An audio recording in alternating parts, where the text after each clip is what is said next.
시장의 실패라는 말을 들어가기 전에 일단은 우리가 흔히 보통 실패라는 말을 들으면 되게 부정적인 것으로 떠올릴 수 있잖아. 실패, 잘못됐다, 막 이런 말로 들릴 수 있을 텐데 반드시 그렇진 않다라고 하는 것을 꼭 알면 돼요. 그러니까 시장의 실패라고 말하지만 겉으로 보기에는 되게, 이게 무슨 실패야. 좋아 보이는 것도 있을 수 있어요. 그걸 먼저 생각을 하고, 그러니까, 이거 기억할지 모르겠는데, 아마 기억할 것 같은데, 시장 메커니즘이라는 말이 있었어요. 혹시 이거 기억하나요? 메커니즘이 무슨 말이에요? 돌아가는 방식. 오, 네네. 자기 말로 바꿔서 했네요. 움직이는 원리라고 말씀을 드렸어요. 돌아가는 방식이 똑같은 말이죠. 자, 시장이 움직이는 원리가, 시장이 돌아가는 방식이 시장 메커니즘이에요. 그죠? 근데 시장 메커니즘이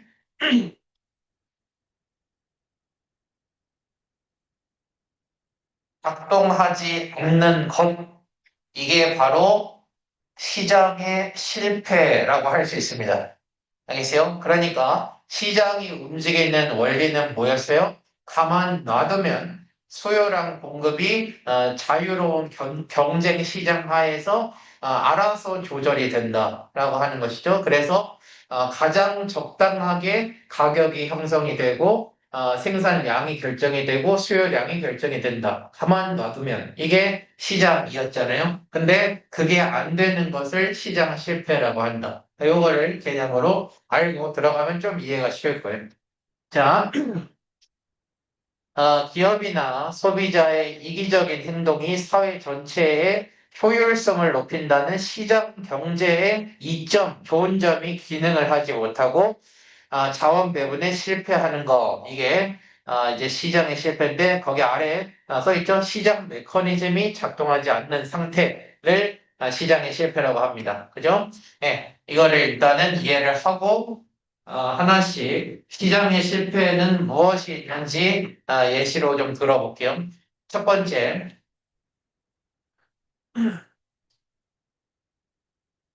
외부성이라는 표현이 나와요. 외부. 외부라고 하는 말은 바깥 외자 써서 외부라고 하죠. 그러니까 반대로 여기를 내부라고 하잖아요. 그러니까 내부가 시장인 거야.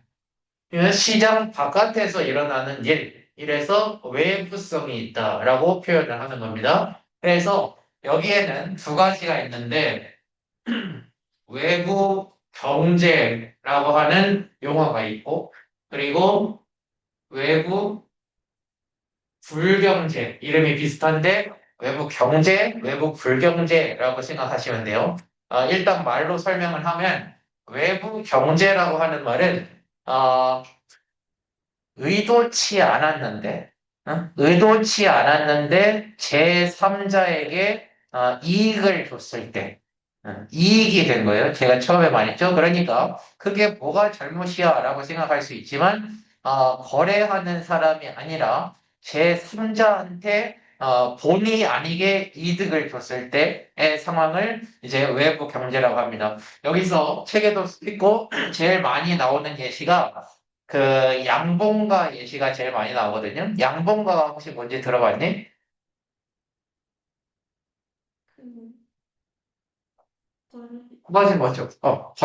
벌 기르면서 벌꿀 생산을 하는 그곳을 양봉가라고 해요. 근데 되게 상상하면 웃기지만 벌을 무슨 동물처럼 뭐 목줄해놓고 다니는 게 아니잖아. 어디 무리에 가둬놓은 것도 아니잖아. 걔네들이 알아서 다닌단 말이에요, 벌들이. 그러니까 양봉가의 벌들이 꽃의 수분을 가지고 마침 옆에 있던 과수원의 사과에 가가지고 그 수분을 전달을 해주면은 이 사과가 맛있어질 거 아니야. 그러면은 이 사과는 그렇지 않았던 상태에 비해서 더 상품의 가치가 올라가기 때문에 과수원의 사장은 사과를 더 비싼 가격에 받아서 팔 수 있게 되겠죠.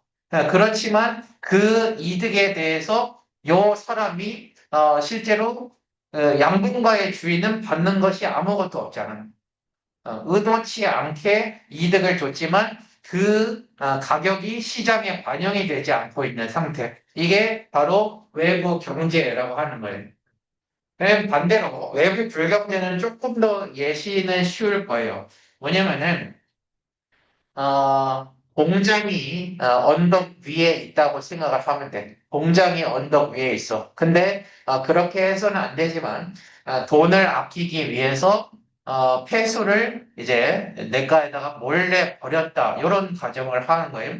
근데 폐수를 버린 것은 물론 잘못된 행동이죠. 잘못된 행동이지만 내가 돈을 아끼기 위해서 그랬었던 것이지 누굴 공격하기 위해서 한 건 아니란 말이에요. 그러니까 냇물에 폐수를 버렸어. 그런데 아래 지역에 사는 사람들이 건강 피해를 당했다라든가 그거면은 의도치 않았는데 제3자에게 피해를 준 상황이잖아요.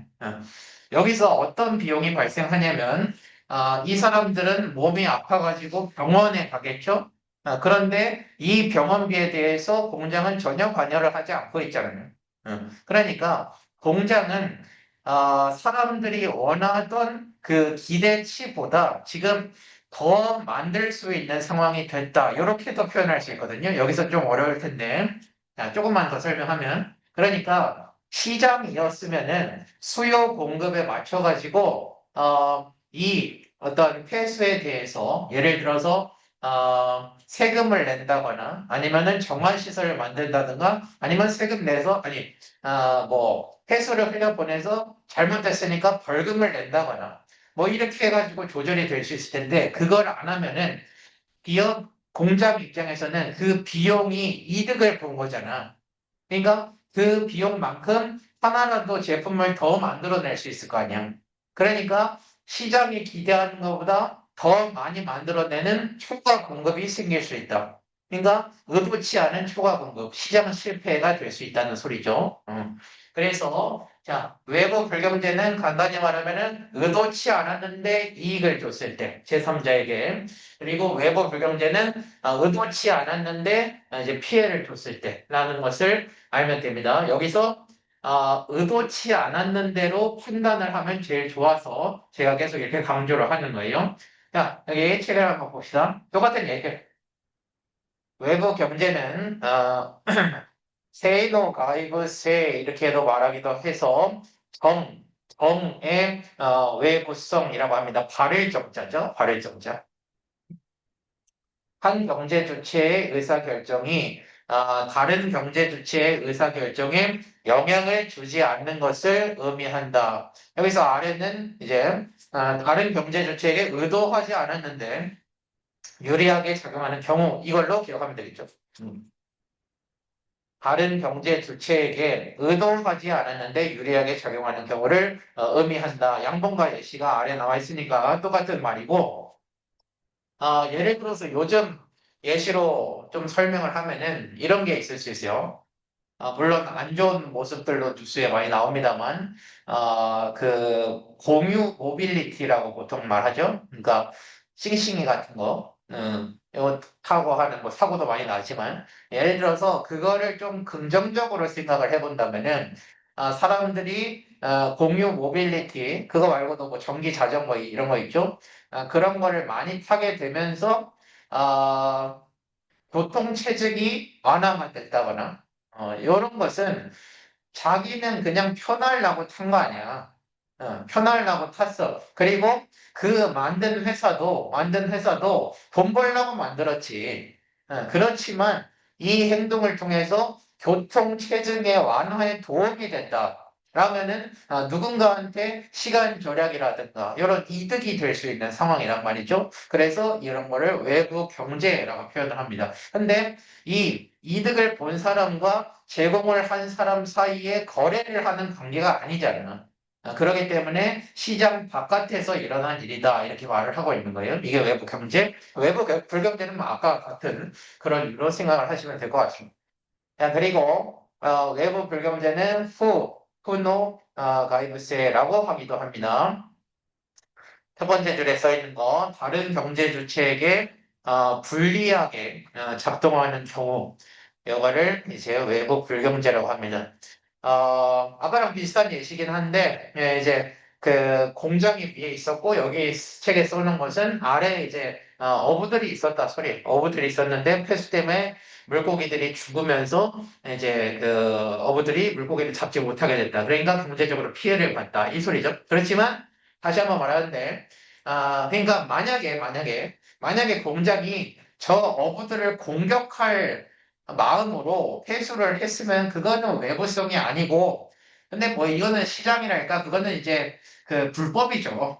너무 잘못된 행동. 이건 처벌받아야 되는 일이고, 그렇지 않고 몰래 뭔가 이제 회수를 몰래 자기의 이득을 위해서 벌였는데, 이제 아래 물고기들이 다 죽어서 누군가한테 피해를 봤다. 이거는 시장 바깥에서 일어난 일이다. 이런 말이에요.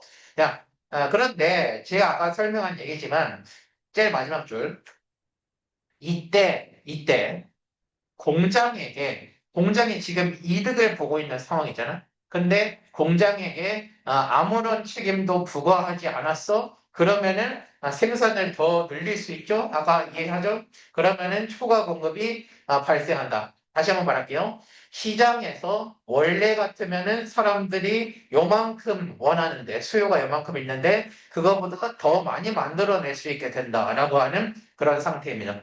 그래서 여기랑 이제 연결이 되는 개념이 나오는데, 외부,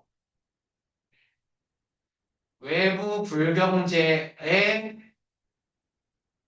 내부화라고 하는 말이야. 자, 아까랑 연결이 되는 거예요. 자, 지금 시장 바깥에서 외부 불경제가 발생을 했어요. 그런데 정부가 개입을 하는 거예요. 이 문제를 해결하기 위해서 아까 말했었던 것처럼 그 공장한테 이제 벌금을 내라든가 여기 책에는 이제 세금이라고 써놨는데 세금을 부과받아가지고 정부가 정화시설을 설치를 한다든가 그러면은 공장은 그만큼 값을 지불했기 때문에 이 값을 지불한 만큼 물건을 만들어내지 못하게 되겠죠. 그러니까 인위적으로 시장 내부로 들어오는 효과가 된다. 그래서 내부화, 시장화가 된다는 소리죠. 그런데 그러니까 외부 불경제의 내부화가 됐잖아. 그렇지만 시장 메커니즘이 뭐였어요? 가만히 놔뒀는데잖아.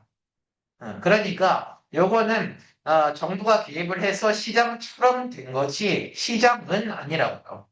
그렇기 때문에 외부 불경제 내부화도 시장의 실패인 거예요. 무슨 말인지 알겠어요?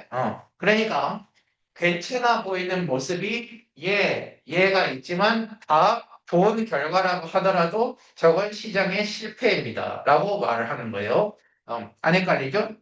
네. 자, 그래서 다음 페이지에 써 있습니다. 다음 페이지. 외부 불경제 내부화 정부가 이제 인위적으로 개입을 해서 외부성을 좀 줄이는 거죠. 자, 정부가 공장에게 폐수에 대해서 세금을 받아서 정화 설비를 설치하는 경우에 세금을 냈기 때문에 그러니까 우리 앞에서 배웠지만 생산에 필요한 비용이 증가를 하고 있습니다. 원재료, 인건비, 이자 이런 것처럼 말이죠. 그래서 가격을 인상을 하거나 아니면은 공급을 줄이거나 이렇게 될 수밖에 없다. 즉 공급 곡선이 왼쪽으로 갈 수밖에 없는 그런 상황이 되겠습니다. 그래서 내부화라고 합니다. 여기까지 시장의 실패 이제 세 개를 했고, 자, 그 다음에 배우는 개념이 공공재라는 개념인데요. 공공재. 쉽게 말하면 정부가 제공하는 것, 우리 첫 번째 페이지에서 봤었죠? 공공재, 공공서비스 이렇게 봤었는데 이거 포함하는 개념이라고 생각하시면 됩니다. 그래서 정부가 제공하는 것인데 공공재의 특징이 있습니다. 특징. 첫 번째, 책에 써 있어요. 비경합성이라는 특징이 있고, 그리고 비배제성이라는 특징이 있습니다. 비경합성, 비배제성이라는 특징을 모두 갖고 있어요. 모두 갖고 있는 게 공공재라고 하는 겁니다. 자, 그러면은 이걸 이해하기 위해서는 경합성이 뭐고 배제성이 뭔지를 이해를 하면 되잖아. 경합성은 자 경쟁한다라고 하는 거예요. 경쟁. 그러니까 비경합성은 경쟁하지 않는 성질이 있다라고 하는 겁니다. 예를 들어서 어, 경합성이라고 하는 것은 무엇이냐면은 그냥 말로 할게요. 경합성이라고 하는 것은 누가 먼저 어떤 제품을 샀어. 그러면은 뒤에 사람이 그것을 못 사거나 아니면은 이전에 샀던 사람보다 비싸게 사야 하거나 경쟁하는 거죠. 앞에 사는 사람이 유리하니까. 아, 요즘 같은 경우에는 두종쿠 예전 같은 경우에는 이거보다 내가 알기로 조금 더 심했었던 허니버터 칩이라고 있습니다. 허니버터 칩 정말 난리가 났었어요. 막 한 조각씩 팔고 막 이랬었어요. 너무 인기가 많아서. 근데 나중에는 지금도 아마 시장에 있을걸? 넘치면서 이제 팔게 됐죠. 그러니까 비경합성 공공재는 경쟁하지 않는 것입니다. 예를 들어서 아, 뭐가 있을까? 영화 같은 거 생각해 보세요. 영화가 공공재라는 소리가 아니라 영화는 비경합성을 가지고 있다. 뭐야? 어, 개봉날에 본다고 싸지 않잖아. 개봉날에 보는 사람이 더 싸게 사는 게 아니라 그냥 종영할 때까지는 앞에서 보든 뒤에서 보든 똑같은 가격을 두고 볼 수 있잖아요. 그렇기 때문에 경합하지 않는 성질을 갖는다. 이렇게 말할 수 있습니다. 야, 비배제성은 배제하다는 막다라고 하는 말이거든. 배타적이다 이런 말이랑 비슷한데 막다. 그러니까 비배제성은 돈을 안 낸 사람을 막을 수 없다라는 말이에요. 돈을 안 낸 사람을 막을 수 없다. 배제성, 돈을 안 낸 사람을 막을 수 있다. 되게 당연한 거예요. 그러니까 내가 마트에 갔어. 내가 마트에 가가지고 뭐 삼겹살이 먹고 싶어서 삼겹살 15,000원짜리를 하나 들었어. 이걸 가지고 계산하지 않고 집에를 가려고 한다라고 했을 때 나를 보고 잡겠지. 뭐 하시는 겁니까? 계산하고 가셔야죠. 이렇게 말했지. 이게 배제성. 그런데 비배제성, 공동체는 막을 수 없다. 돈을 안 내고 이용을 하더라도 막을 수 없는 성질이다라고 하는 거예요. 그래서 예를 들어서 뭐 한강에서 낚시를 하는 사람들 있죠? 한강에서 낚시를 하는 것은 돈 안 내고 하잖아요. 돈 안 내고 하는데 뭐라도 잡으면 뭐 경제적으로 다소 이득이 있을 수 있을 거 아니야. 이런 거에 대해서 막을 수 없는 성질. 꼭 이득을 얻지 않아도 돼요. 예를 들어서 무료 고속도로 이런 거 있죠. 무료 고속도로는 말 그대로 무료이기 때문에 돈 안 내고 그냥 이용을 하더라도 누가 막아요? 막을 수 없잖아요. 그래서 이거 두 개를 다 가지고 있는 게 책에는 안 적혀 있는 예시지만 제일 길거리에서 보면서 느낄 수 있는 게 아마 요게 될 거예요. 가로등.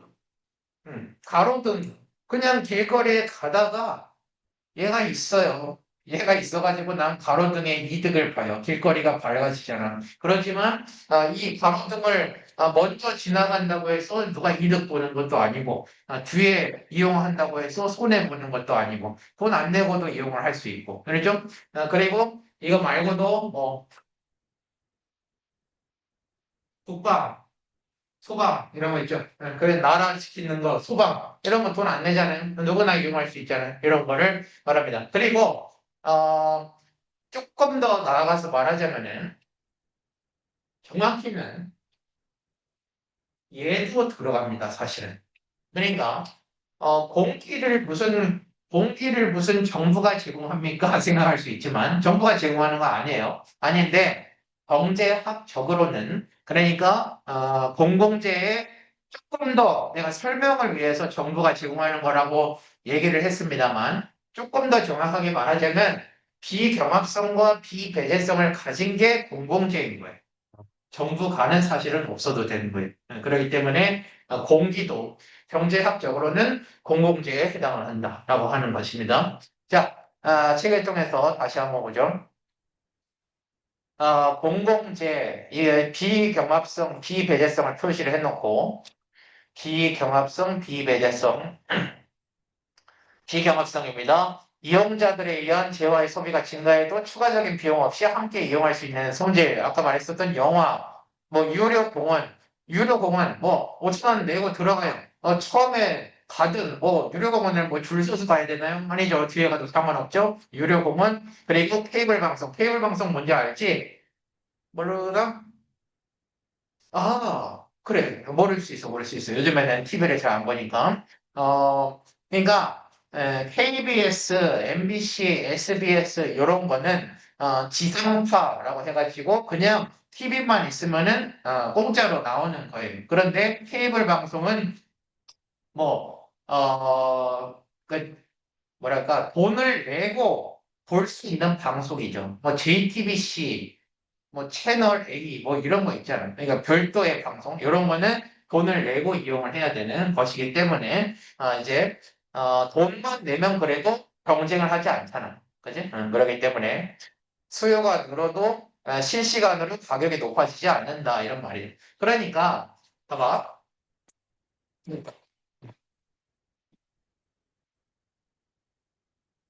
예를 들어서 어, 그 두종 쿠아이 정도 쿠키 같은 경우에 왜 이렇게 비싸겠어?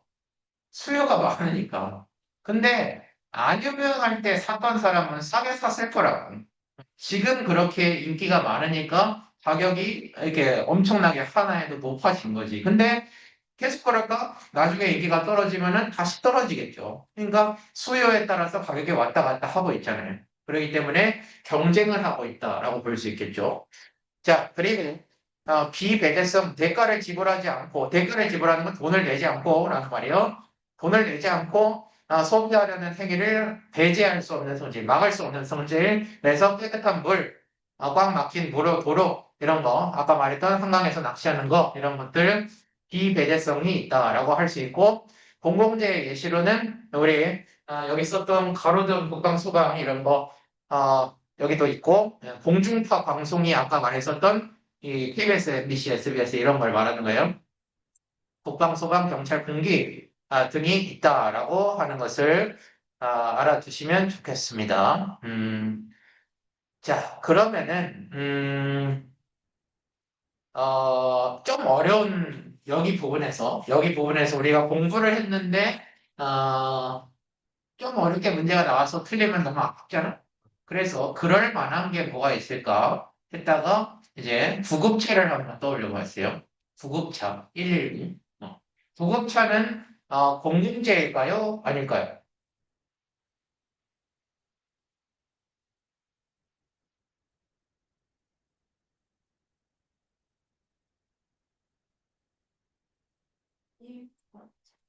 일, 아닐 것 같아요. 아닙니다. 공공재처럼 보이지만 아니에요. 그러니까 공공성을 가졌다라고 표현을 할 수는 있지만 공공재는 아닌데 이걸 보고 한번 생각해 볼래요? 그러면은 비경합성이 없어요? 아니면은 비배제성이 없어요? 구급차 이용하는데 돈 내나요? 안 들어요. 그 사설 구급차는 들어요. 사설 구급차는 들고 119를 부르면은 물론 병원비는 듭니다. 병원에 이제 응급실에서 돈은 들지만 구급차에 내지는 않죠. 그것 때문에 사실 비경합성이 없다고 말할 수 있습니다. 경합을 합니다. 왜?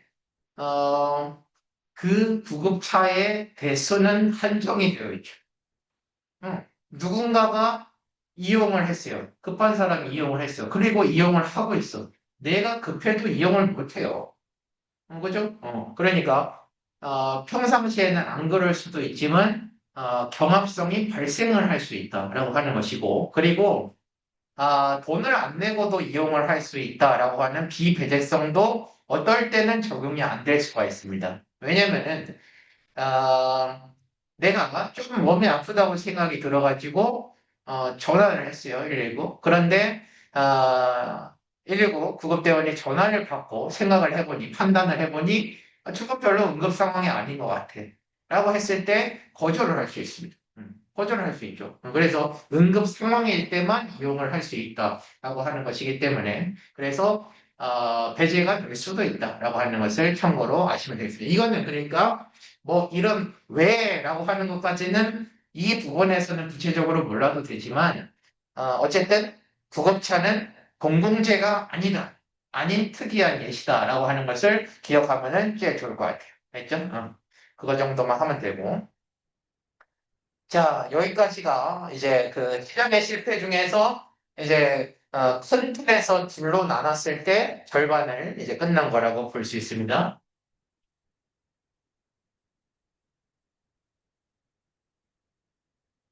다음은 어, 아마 소연이 들어봤을 텐데 에, 독점, 가점이라는 말을 들어봤을 겁니다. 독점은 어떤 시장에서 판매자가 이제 공급자죠. 공급하는 판매자가 하나인 경우를 독점이라고 합니다. 그리고 소수, 이게 적다가 소수라고 하죠. 적은 어떤 시장에서 공급자가 적을 때 그것을 이 과점이라고 하죠. 과점. 그러니까 이게 왜 시장의 실패냐라고 했을 때 시장이라고 하는 것은 어떤 존재가 있냐면은 완전 경쟁이다라고 하는 거예요. 완전 경쟁. 그러니까 수요자도 많고 공급자도 많고 그래서 서로 경쟁을 한다. 그런데 만약에 독점이 발생했어요. 독점이 발생했어. 그러면은 수요자는 독점 기업을 통해서만 물건을 살 수밖에 없겠죠. 그렇기 때문에 독점 기업은 자기 맘대로 수요와 상관없이 가격을 설정할 수 있습니다. 높게. 그러니까 이렇게 생각할 우려가 있죠. 안 사면 니네 탓이야. 나는 비싸게 팔 거야. 라고 해버리면은 어쩔 수 없이 어떤 소비자들은 그게 반드시 필요하기 때문에 살 수밖에 없다. 그러니까 결론적으로 말하자면은 소비자들이 피해를 보게 될 수 있는 구조가 독점이란 말이죠. 그렇기 때문에 이제 아래 써 있지만 공정거래위원회라고 하는 것을 만들어서 독점을 금지를 하는 것입니다. 독점을 금지하고 이따가 설명할 가점 중에서도 어떤 것을 금지하고 이런 것들이 나와 있어요. 자, 아래 보시면 네, 이 말을 내가 조금 이 시점에 조금 더 정확하게 설명을 해야 될 것 같은데 처음에 말했지만 시장이라고 하는 것은 마켓뿐만 아니라 온라인도 시장이라고 했죠. 그런 의미도 있고 그리고 상품마다 지금 말하는 시장은 상품마다 시장이 다르다는 거예요. 그러니까 뭐로 할까?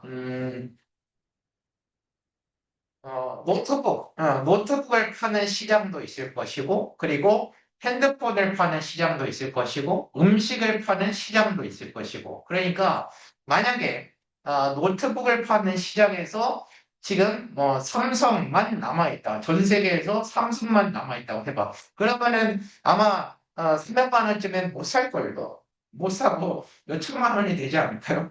아마 자기들만 만들 수 있다면요. 그런데 여기가 경쟁을 해야 되기 때문에 가격도 그거 독점 상태에 비해서는 내릴 수밖에 없는 그런 상황이죠. 왜냐면은 팔려야 되니까. 이런 것들이 시장이라고 하는 겁니다. 자, 그래서 시장에서 판매자가 하나일 때 가격 결정권을 가지게 되면서 불완전 경쟁 상태가 된다. 불완전 경쟁에 일단 밑줄 쳐주시고 불완전 경쟁.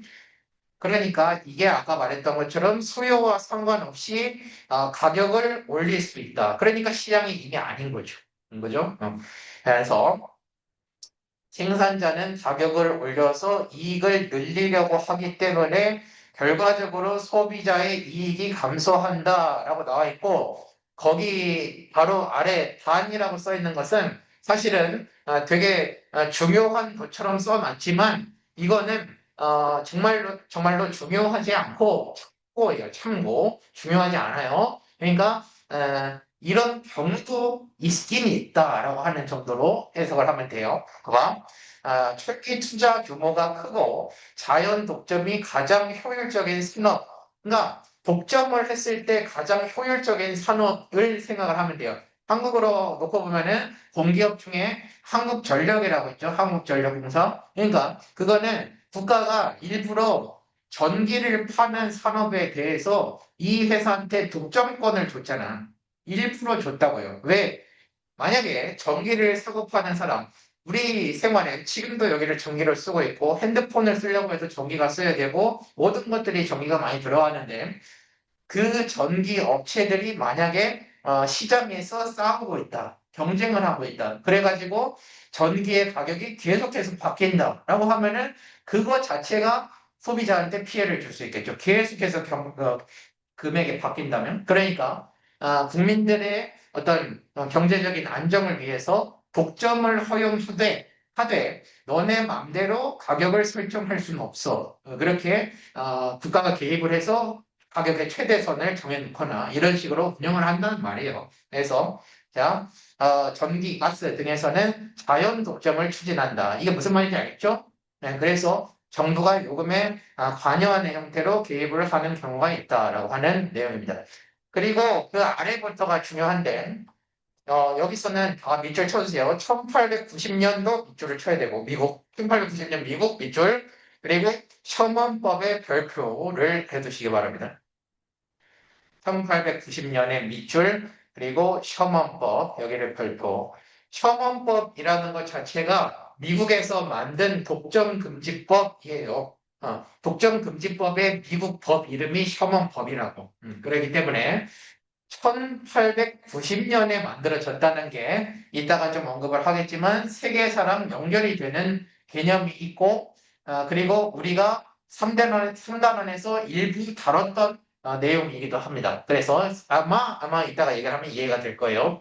자, 독점금지법인 시범헌법을 만들어서 독점을 금지를 하고 그러니까 불법 과점 그리고 독점 다 금지를 했습니다. 미리 좀 말하면 다음 페이지에서 과점 배우긴 할 건데 과점은요 그거 자체가 사실은 그 불법은 아니에요. 과점 자체가 불법은 아니야. 과점 하에서 뭔가를 하면 그게 불법인 거지.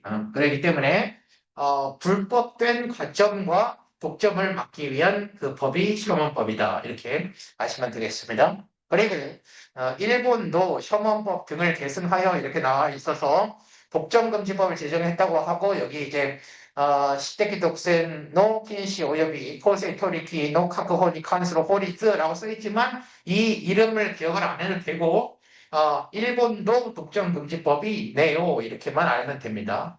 그리고 참고로 일본의 국정금지법은 1947년에 제정이 됐다 정도만 메모를 해두고 이게 뒤에서 우리가 경제 마지막 단원에서 일본의 경제에 대해서 배우게 될 텐데 왜 그때 일본의 국정금지법이 만들어졌는지가 설명이 될 거예요. 그때 참고로 말하면은 2차 세계대전이 1945년에 끝나거든요. 일본은 패전국이죠. 45년부터 51년까지 우리가 잘 알고 있는 그 메가더 장군, 메가더 장군 알죠? 인천 상륙작전을 했던 그 사람에 의해서 지배를 받았습니다. 45년부터 51년까지. 그래서 미국의 시정하에서 만들어졌다. 민주화 조치라고 생각하시면 됩니다. 네. 그래서 재벌을 좀 해체하려는 시도가 있었어요. 그때. 그거는 나중에 다시 한번 설명을 해보고. 자, 1번 얘기까지 했고, 그리고 독점금지법에 위반하는 행위를 발견을 했을 경우에 공정거래위원회는 참고로 밑줄만 해줍시다. 코어스 토리키 인 핵카임 여기가 과징금 납부 등의 처벌을 내립시다. 만약에 하지 말라고만 하고 그거에 대해서 뭔가 불법적인 행위를 저질렀을 때 아무런 대응 조치가 없다면은 그냥 불법이 저질러지겠죠. 그러니까 공정거래위원회가 잘못된 행위를 한 기업에 대해서 이제 그 과징금 써있죠. 돈을 내게 하거나 벌금을 내게 하는 거죠. 그런 식으로 하고 있다라고 하는 내용이고 여기서 아까 이제 세계사 측면으로 연결이 된다고 했었는데, 우리가 마침 아주 특이하게도 계속 신기하다고 생각하고 있는데, 3, 4단원부터 먼저 들어가고 1, 2단원을 했기 때문에 이해를 할 수 있는 포인트가 되는데, 자, 이렇게 쓰면은 아마 기억이 날 거예요. 상업 자본주의. 기억나나요? 이 다음에 뭐였는지 기억나요? 네. 산업 자본주의. 기억나는 대로 한번 해볼래요? 이 다음에 특정적 네.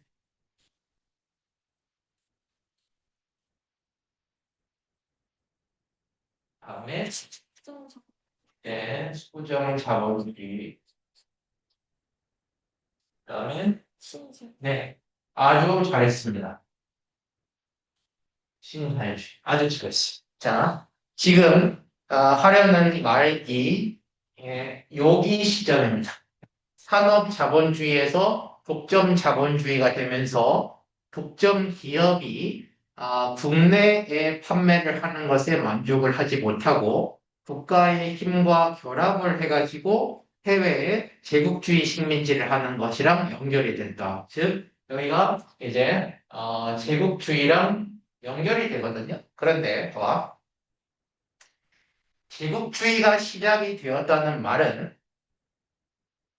거꾸로 말하면은 독점 기업이 탄생을 했다는 말이기도 하겠죠. 그죠? 그래서, 자, 우리가, 여기까지는 이해를 하실 거고, 우리가, 세계사에서 배울 내용 중에 1890년, 1890년 미국의 역사에서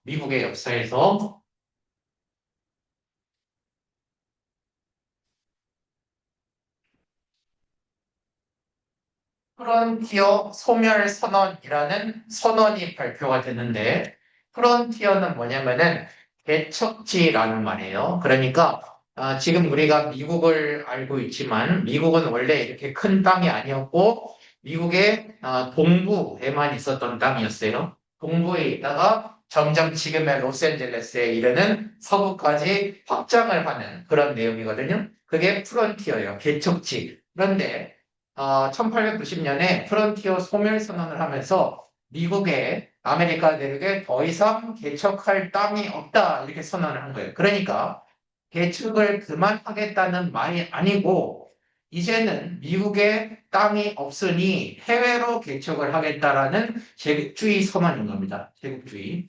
이제 제국주의 식민지를 시작하겠다라고 하는 선언이라고요. 그러니까 요 당시에 1890년에 셔먼법이 만들어졌잖아요.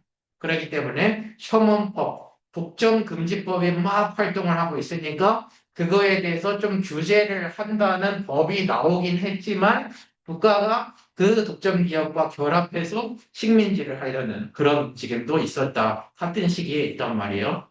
그렇게 하면은 조금 세계사를 입체적으로 볼 수 있고, 그리고 셔먼법 관련해서 말하면은, 되게, 뭐랄까, 독점 기업에 대해서 강력하게 할 것처럼 보이지만, 법이 만들어진 당시에는, 처음 만들어지는 법이다 보니까 아주 모호하고, 벗어날 수 있는 틈이 많고, 이랬어가지고, 제대로 사실은 처벌을 받지 못했어요. 제대로 처벌을 받지 못하고, 실질적으로, 대기업에 대해서 규제가 본격화된 것은 1900년대 초반이기 때문에, 이때는 제국주의 하는데 국가랑 협력하는 그 측면이 더 많았다. 이것도 참고로 알면 될 것 같아요.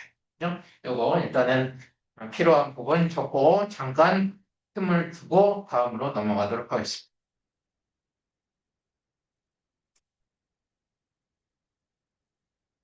일단은 요거 정도는 기억을 하면 좋을 것 같아요.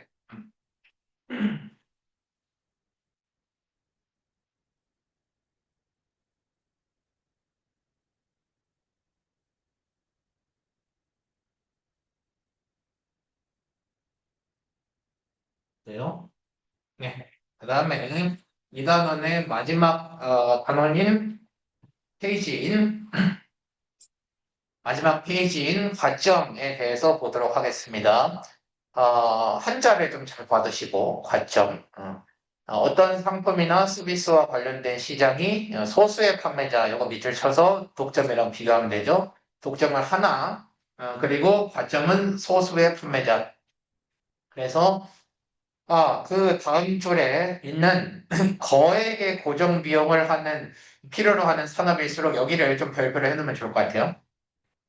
거액의 고정 비용을 필요로 하는 산업일수록 나타나기 쉬운 현상이다.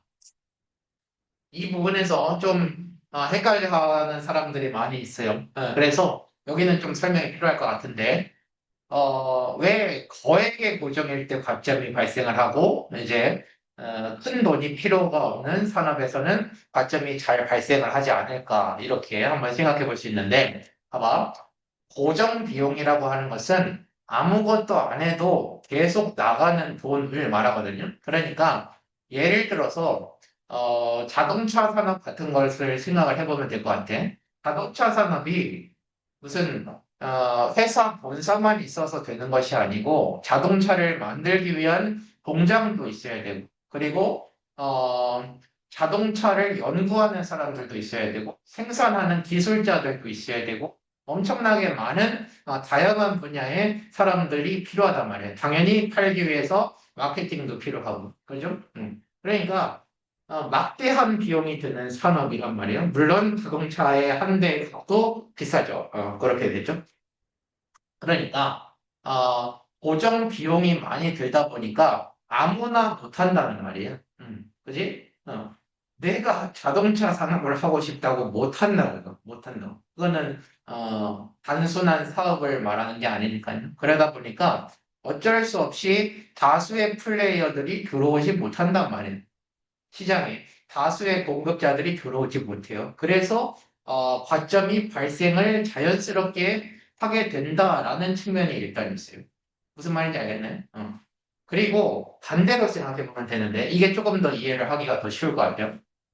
그러면 비용이 조금 드는 산업에서는 이렇게 생각을 해봤을 때 예를 들어서 뭐 한 500만 원이 있으면 500만 원이 있으면 사업을 시작을 할 수 있는 어떤 것이 있다고 해봅시다. 예시를 들면 좀 더 좋을 것 같으니까 동네 햄버거집 동네 햄버거집 그 프랜차이즈 말고 동네 햄버거집이 있다고 해봅시다.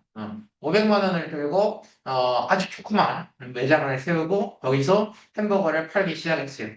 근데 그런 그 햄버거를 파는 500만 원짜리 사장님들이 이제 소수가 모이기 시작하고 그리고 나서 이제 돈이 많이 필요가 없으니까 그런 사업을 하는 사람들이 많아졌어요. 많아졌어. 그런데 그 와중에 햄버거를 파는 몇몇 사장들이 모여가지고 이제 과점을 시도를 해봤다고 봅시다. 과점을 시도를 합니다. 우리가 과점을 통해 가지고 사실 과점을 시도했다기보다도 과점에서 불법을 시도하자는 말이죠.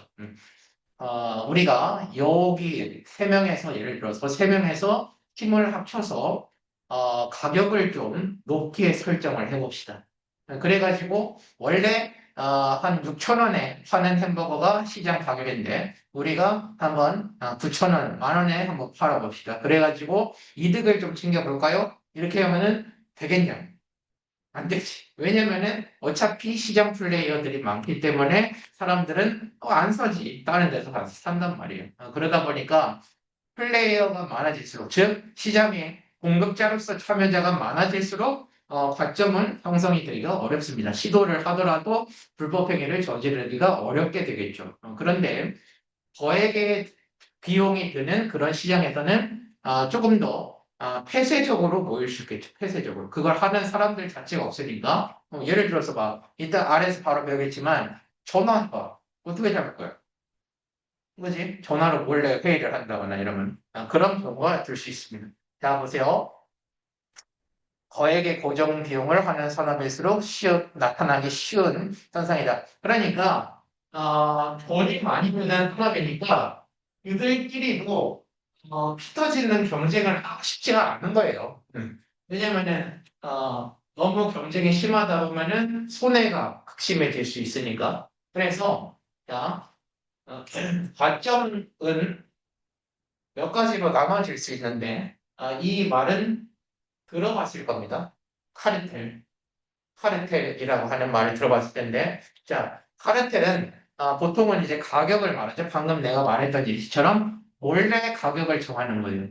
예를 들어서 우리나라 그 라면 업계, 그 회사들이 그렇다는 말은 아니고 라면 업계 중에서 유명한 라면 업계가 어디로 알고 있어요? 그 생물고 농심, 삼양, 뭐 오뚜기 여러 거 있을 거 아니야. 그런 신라면 좋아하는구나. 그래. 신라면 맛있지. 그 회사들이 만약에 모여가지고 지금 말한 것처럼 전화를 해가지고 모이면 사람들이 더 보니까 가격을 좀 정해볼까? 이렇게 했을 때 어차피 사람들은 사봤자 그 세 중에서 보통은 사기 때문에 그러니까 이 사실상 과점이라는 말도 보통은 쓰이고 이게 현실이에요. 왜냐면은 실제로 완전 소수밖에 없다는 의미라기보다도 몇몇 회사들이 시장을 장악하고 있다 이런 의미거든요. 보통은. 그러니까 라면으로 예시를 들었지만 우리나라의 치킨 업계도 그렇다고 할 수 있어요. 우리나라 치킨 매장 개인 매장까지 하면 엄청 많아요. 엄청 많지만 BBQ, BHC, 교촌 이 3사가 70%를 넘게 점유를 하고 있어요. 그러니까 사실상 독점이라고 할 수 있는 거죠. 이런 걸 말하는 거예요. 그래서 자 가격을 정해봅시다. 이렇게 몰래 설정을 하는 거. 그게 가격 카르텔이라고 하는 거예요. 네, 책을 한번 볼까요? 같은 업종의 기업끼리 당연히 같은 업종이겠죠.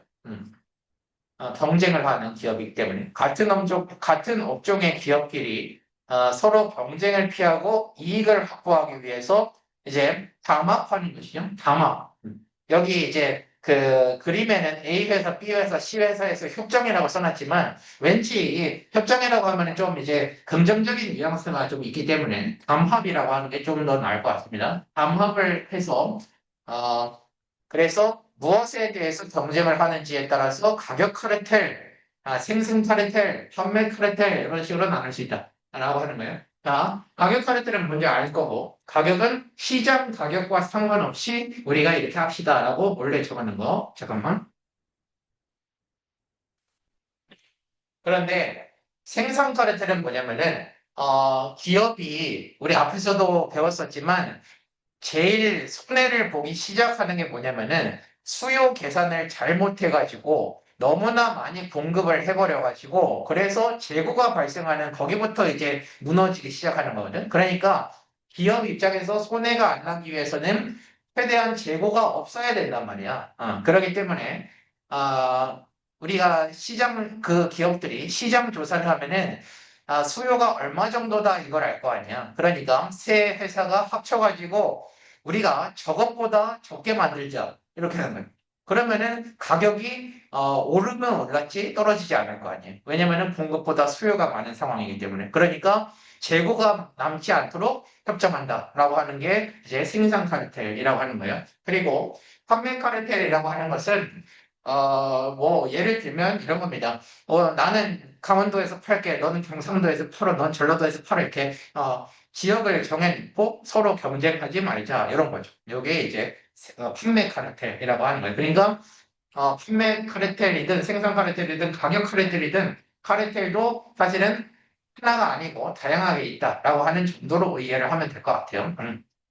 자, 여기 이렇게 하고 그 다음에 자, 자, 자, 자. 여기서 참고 얘기를 좀 하고 그 다음으로 넘어가는 게 좋을 것 같아요. 조금만 원래 이따가 얘기를 하려고 했었는데, 어, 그 가점 시장에서는요, 가격 선도 기업, 가격을 이끄는 기업이라는 것이 있거든요. 그래서 여기가 프라이스 프라이스 리더라고 말해요. 프라이스 리더, 가격 리더라고 말하는 거죠. 그러니까 뭐냐면은 사실은 치킨 업계로 예시를 들어볼게요. 치킨 업계. 어, 치킨 업계에서 우리나라에서 프라이스 리더 기업은 교촌치킨입니다. 교촌치킨에서 최초로 배달비라고 하는 것을 도입을 했고 지금은 너무 당연해졌지만 그때도 시작을 할 때 엄청나게 욕을 먹었었는데 지금은 뭐 다 하게 되죠. 그러니까 먼저 가격을 올리는 기업이거든. 먼저 가격을 올리는. 근데 음,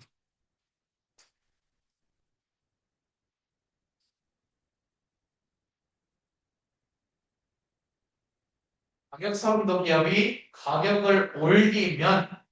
가격을 올리면 근데 일반적으로 생각을 해봤을 때 그러면 다른 기업들이 싸게 팔면 되잖아 이렇게 생각을 할 수 있지만 근데 과점 시장에서는 그렇게를 하지 않는다는 소리예요. 그렇게를 하지 않고 다른 기업들이 그 가격만큼 어, 따라 올린다라고 하는 겁니다. 우리 아직 그뭐 아니, 그 학생이지만 어, 일본에서 제일 예시로 들을 수 있는 게 그 비루 맥주 시장이거든요. 왜 가격이 똑같을까? 각주 가격마다 이제 맥주 브랜드마다 사실은 조금씩 이제 좀 차이가 있을 텐데 거의 비슷하거든요. 가격들이. 그게 아사히예요. 아사히가 이제 일본 맥주 시장에서 프라이스 리더라고 할 수 있는데 아사히가 얼마의 가격을 탁 해버렸어. 그러면은 다른 사람들이 이것을 따라간단 말이에요. 다른 기업들이 따라간다. 그래가지고 이게 이 상태로부터 벌써 수요랑 공급에 의해서 이루어지는 게 아니라 공급자들끼리에 한해서 지금 이루어지는 현상이잖아. 그런데 문제는 뭐야? 이것은 카르텔이 아니에요. 불법 행위를 하는 게 아니고 몰래 협의를 한 게 아니고 과점 시장에서 나타나는 현상이라는 소리예요. 현상. 그래서 이것을 가격선도 기업의 가격, 요게 관리 가격이라고. 관리 가격. 여기 되게 다양한 용어들이 나올 거니까. 그리고 관리 가격이라고 하고 다른 기업들이 따라 올리기 때문에 그래서 이런 현상이 있었거든요. 미안해. 과점 시장에서는 가격이 잘 안 떨어진다라고 하는 그 말이 가격의 하방 경직성이라고 합니다. 봐봐. 어, 하방 아래쪽 경직되어 있다, 뻣뻣하다라는 말이죠. 유연하다의 반대말. 아래쪽이 뻣뻣해서 유연하지 못해서 잘 안 내려가요. 이런 말. 그러니까 과점 기업에서는 이런 현상 때문에 가격이 계속 수요자들이 요구하는 것만큼 내려오지 않고 항상 높은 가격으로 형성이 되기 때문에 그래서 뭐라 그럴까 결론적으로 말하면은 소비자들이 피해를 항상 보게 되는 구조 그리고 기업들은 시장 가격보다 뭐랄까 카르텔은 아니지만 계속해서 높은 가격으로 이득을 얻기 때문에 본사들은 돈을 많이 버는 것이죠. 이런 현상이 이어지고 있는 거예요. 일단은 여기까지 하고 이어서 좀 설명을 할게요. 가격 선도 기업 그리고 관리 가격 그리고 가격의 하방 경직성 이런 말들이 있으니까 일단은 알아두시고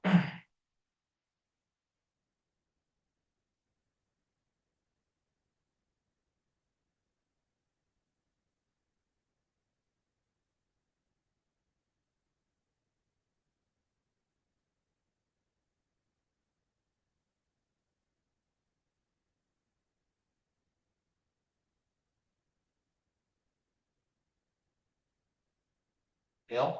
그러니까 다시 한번 헷갈릴까 봐 다시 한번 정리할게요. 이것은 카르텔이 아니고 가점 시장에서 있는 자유시장 경쟁이에요. 알겠어요? 과점 자체는 불법이 아니라고 했잖아요. 그러니까 과점 시장 하에서 벌어지고 있는 자유롭게 시장에서 경쟁을 하는 건데 소비자들이 구조적으로 피해를 보고 있는 그리고 반대로는 공급자들이 구조적으로 계속 이득을 보고 있는 이런 상황이란 말이에요. 한국에서 치킨에서는 교촌, 아까 전에 말했었던 일본에서 맥주 시장에서는 아사히, 특히 맥주 시장으로 예시를 드는 게 훨씬 더 좋을 것 같아서 예시를 들면은 아무리 싸게 팔든 비싸게 팔든 그러니까 그 기업들이 가격으로 경쟁을 한다고 해서 뭐랄까 맥주를 갑자기 먹는 사람이 폭발적으로 늘어나지 않아요. 그러니까 맥주를 소비하는 수요자들은 어차피 일정 부분 한정이 돼 있단 말이야. 그러니까 그 업계의 사람들은 뭐랄까 할 수 있는 방법은 다른 브랜드를 갖고 있는 사람을 뺏어오는 방법밖에 없는 거예요. 그런데 가격으로 경쟁을 해서 되는 게 아니야. 이 상황에서 프라이스 리더의 가격을 따르면서 여기서 연결되는 개념이에요. 뭘 하게 되냐면은 그냥 똑같은 가격이면 원래 거 그냥 먹을 거 아니야, 사람들이. 그래서 여기서 뭐랑 연결이 되냐면은 이제 이 가격 경쟁을 하게 된다. 그래. 아닐 B, 가격이 아닌 경쟁을 하게 된다. 예를 들어서 어, 광고, 광고, 광고가 대표적인 예시겠죠? 그리고 아니면은 디자인 이런 거죠. 그러니까 어떤 광고 외의 측면, 예를 들어서 도중에서 요번에가 아니고 좀 됐는데 한 일인데 실제로 그 정확한 이름이 갑자기 생각 안 나. 변우석인가 변우식이니 변우석이니 그래 그 유명한 남자 연예인 중에 변우석일 거야 아마 변우석 변우석이라는 엄청 인기가 많은 남자 모델을 교촌 치킨에서 그 TV 광고 모델로 섭외를 했단 말이야. 변우석이 치킨이랑 무슨 관련이 있어? 관련이 없지. 그렇지만 교촌에서 지금 무슨 메시지를 주고 있는 거야? 어느 석의 팬들이요, 교촌을 사세요. 라고 하고 있는 거잖아요. 이렇게 가격 외의 것으로 뭔가를 경쟁을 해가지고 다른 치킨을 먹던 사람을 뺏어오려고 하는 이런 현상이 이제 비가격 경쟁이라고 하는데 그래서 과점 시장에서 비가격 경쟁이 치열해진다라는 특성이 있어요. 왜냐면은, 이제 그 좀 소액으로, 아까 전에 말한 것처럼 소액으로 할 수 있는 스타트업에 대해서는 거기서는 그냥 가격으로 경쟁하는 거예요. 예를 들어서, 일본에 가면은 규동 체인점들이 있죠. 규동 체인점들. 규동집들은 비가격 경쟁이 아니고 그냥 싼 거 먹는 거야, 싼 거. 그 정도 가격을 먹는 사람들이 뭐 어떤 유명한 사람이 광고를 한다고 뭘 해. 그냥 싸면은 더 좋아라 하고 먹는 거지. 일반 사람들은 그렇잖아요. 그러니까 마침 지금 말하다가 생각나는데 내가 일본에 있을 무렵에 일본에서 언론에서 표현이 됐을 정도로 규동 전쟁이라고 하는 현상이 있었어요. 그래가지고 그 당시에 원래 규동이 한 300엔 이 정도였어요. 300엔 이 정도로 한 그릇을 팔았었는데 규동만이긴 했지만 막 190엔까지 떨어지고 있어요. 그러니까 이 대표적인 그 업체들이 있거든. 마츠야, 스키야, 요시노야 이런 데들이 있는데 사람들을 서로 확보하기 위해서 지금 싸우고 있는 거예요. 그렇기 때문에 출혈 경쟁이 생길 수도 있다. 근데 그거는 이제 경쟁 시장에서 뭐라 해야 될까 그 돈이 많이 안 되는 그런 산업에서 나올 수 있는 그런 현상이다 소리지. 그거는 이제 가격 경쟁. 여기는 비가격 경쟁 이렇게 생각하면 됩니다.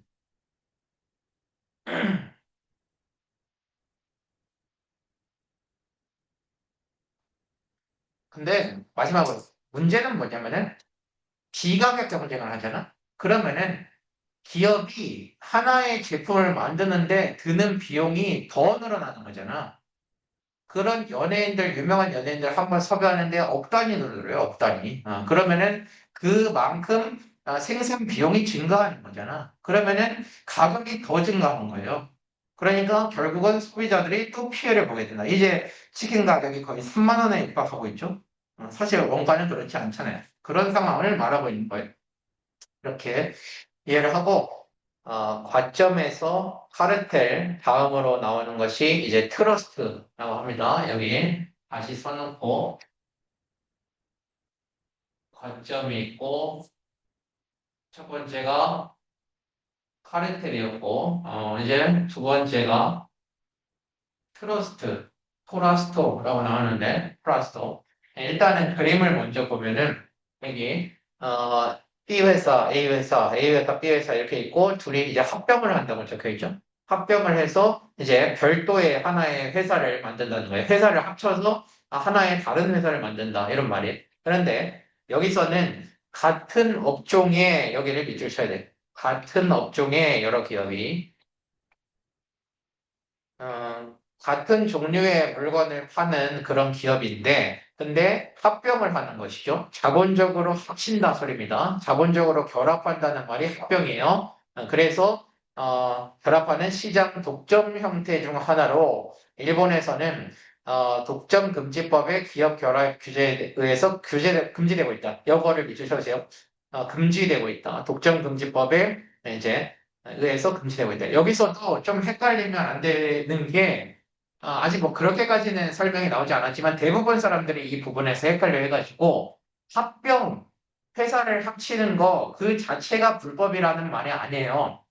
합병은 오히려 어떤 기업이 성장을 하기 위해서 하곤 하는 일이야. 그렇기 때문에 합병은 불법이 아닙니다. 그렇지만 어떤 업종에서 합병을 했더니 복정화가 됐다. 이럴 때 이제 그걸 트러스트라고 하는 거예요. 그러니까 우리나라로 예시를 들면은 핸드폰 통신사 시장을 좀 들 수 있어요.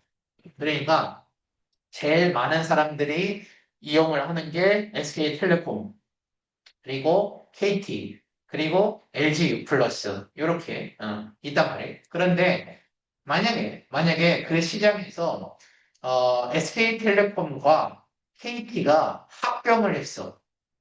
그래가지고 시장의 80% 이상의 점유율을 갖게 됐어. 그러니까 그게 사실상 독점이란 소리지. 그렇기 때문에 그런 결합을 반대를 한다, 막는다라고 하는 말이에요. 똑같아요. 왜 막? 소비자한테 피해를 주니까. 근데 잘 생각해 보면은 소비자한테만 피해를 주지 않으면 사실은 독점은 시장에서 자연스러운 일이에요. 왜 그러냐면은 기업은 돈을 벌기 위해서 있거든. 돈을 벌기 위해서 있으니까 그 말은 경쟁을 통해서 승리를 해서 다른 경쟁 상대가 없으면 되는 거예요. 그러면은 내가 돈을 최적으로 벌 수 있게 되는 것이죠. 그런데 사람이란 게 그런 상태가 되면은 이제 욕심이 좀 나가지고 시장 가격보다 당연히 더 높은 가격을 부르게 되고 그러면서 소비자들이 피해를 보게 되니까 그러니까 규제를 하게 되는 거예요. 그래서 완전 시장 논리에 의거하면은 사실은 독점금지법은 없어야 되는 거죠. 완전 시장 논리라면. 그렇지만 이제 소비자 보호를 위해서다 이렇게 생각하면 돼. 그러니까 그런 면도 사실은 뭐가 옳다 그르다 이게 아니라 이제 사람들의 그런 합의의 과정을 통해서 형성되어 온 그런 역사라고 볼 수 있는 것이죠. 그렇게 알아두시면 되고 그 다음에 컨첼은 그리고 맨 아래줄에 복합기업 콩그로머릿이라고 써 있습니다. 자, 얘네 둘이는 좀 헷갈릴 수 있어요. 자, 컨첼은 그리고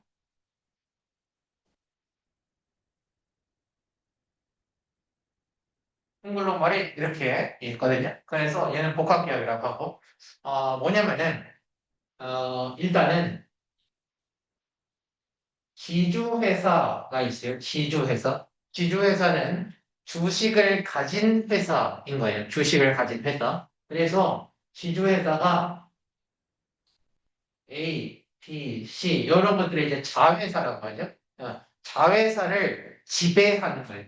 자회사를 지배하는 구조. 그러니까 지주회사는 사실은 특정한 사업을 하지 않아요.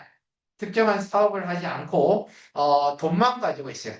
요 회사들의 주식만 보유를 하고 그리고 이들을 통제합니다. 통제하고 말 그대로 지배를 하는 거죠. 운영을 하는 거예요. 이게 그러니까 재벌이라는 말과 똑같습니다. 재벌 그룹이 있고 재벌 그룹이 땡땡 주식회사라고 되어 있는 거. 그래서 우리나라로 제일 이름을 할 수 있는 게 이제 SK 주라고 써 있으면 SK 주식회사라고 할 수 있습니다. 방금 말했던 것처럼 SK텔레콤도 있고 그리고 SK 하이닉스도 있고 SK 이노베이션 이런 것도 있고 이런 것들이 이제 지주회사가 지배하는 형태의 컨체른이라고 할 수 있습니다. 근데 앞에 카르텔과 트러스트는 같은 업종이었어요. 같은 업종. 그런데 얘는 다른 업종이죠. 다른 업종을 지배를 하는 것이다. 그리고 일단은 콩그로머릿을 좀 설명을 한 다음에 둘의 차이를 조금 더 명확히 말씀을 드릴게요. 자, 콩그로머릿도 내용을 읽어보면은 사실은 대기업이에요. 대기업. 그러니까 둘이 결국은 똑같아. 똑같아. 그런데 얘도 마찬가지로 다른 업종이긴 해요. 여기도 다른 업종인 것처럼 얘도 다른 업종이에요. 그리고 근데 여기서 좀 설명을 해야 될 것 같은데 사실 내가 좀 고민이 돼요. 그냥 내가 종합감을 공부하면서 좀 고민이 되는 게 사실은 저번에도 한번 언급을 했었던 것 같지만 덜 정확하게 알기 쉽게 설명을 해야지 더 유익한 내용이 사실 있어요. 사실 완전 정확하진 않는데 좀 약간의 비율을 들어가지고 덜 정확하게 설명을 하면은 그게 시험을 볼 때 더 유익한 그런 부분이 있는데 근데 마음속으로는 그래도 더 정확한 걸 말해야 되지 않을까라고 하는 그 고민도 있고 그 영역 중에서 항상 갈등을 하고 있는데 일단은 두 개를 다 해볼게요. 두 개를 다 해볼게요. 일단 간단하게 표현을 하면은 간단하게 어떻게 구별하면 되냐면은 컨체르는 지주회사가 있고 코코로 머릿은 지주회사가 없어요 라고 하면 돼. 컨체르는 지주회사가 요들을 이제 완전히 지배를 하고 있는 상황이고 그리고 이제 콩그로 머릿은 예를 들면은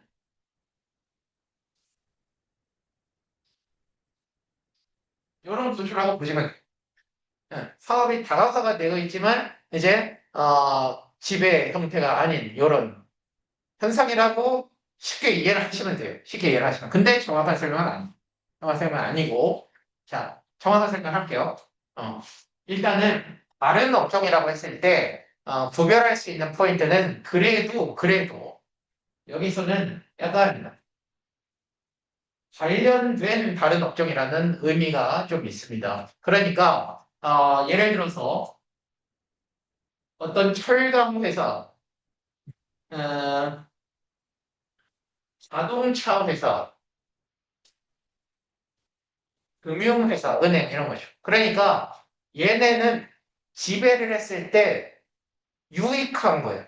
다 연결이 되니까. 자, 은행으로부터 내 그룹사의 은행으로부터 돈을 빌려가지고 내 그룹사의 철강회사가 철을 만들고 그 철로 자동차를 만들 수 있어. 그러니까 이 산업계에 관련된 모든 것을 지배를 하고 통제를 할 수 있는 요 상황의 재벌이라고 하죠.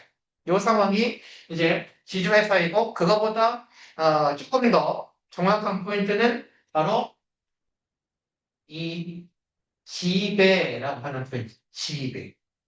지주회사가 지배를 한다라고 하는 게 콩고노머니과 살짝 다른 느낌의 포인트입니다. 그런데 콩고노머릿은 사실은 지주회사가 있거든요.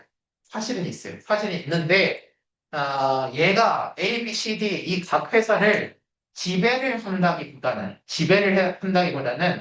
약간 그 중간에서 효율적으로 관리를 하기 위해서 운영을 도와주는 은행이라고 생각을 하면은 제일 좋을 것 같아요. 그러니까 그리고 이거랑 다르게 어, 완전히 다른 업종이 될 수 있어요. 완전히 다른 업종. 그러니까 예를 들어서 호텔, 아니면은 뭐, 배 만드는 거, 조선, 어, 아니면은 뭐, 경비업체, 아니면은 뭐, 보험회사. 그러니까, 뭐, 그냥 할 수 있는 거 다 해버려. 다 해버려. 완전히 다각화를 하는. 그래서, 다각화 하는 건데, 자, 아까 말했던 것처럼 예를 들어서, 어, 여기 조선 회사가 잘 나가. 그러면은 거기서 돈을 부진장 많이 벌었어. 그러면은 여기서 얻은 돈으로 이제 뭐 잘 나갈 것 같은 보험회사한테 투자를 한다거나. 그러니까 여기서 돈을 이렇게 막 분배를 하면서 조절을 하는 것이고, 그리고 여기서의 핵심 목표는 이런 거예요. 그러니까 얘가 포인트가 지배였잖아. 근데 여기서의 포인트는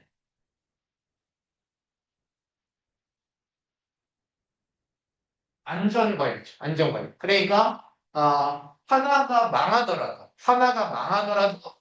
다른 데가 다 망하지 않을 수 있도록 관리를 하는, 그러기 위해서 돈 되는 거 다 하자라고 하는 그런 느낌이라고 보시면, 그러니까 조율하는 느낌이라고 보시면 되고, 여기는 말 그대로 어떤 하나의 상품뿐만 아니라 관련된 모든 시장을 장악을 해버리자.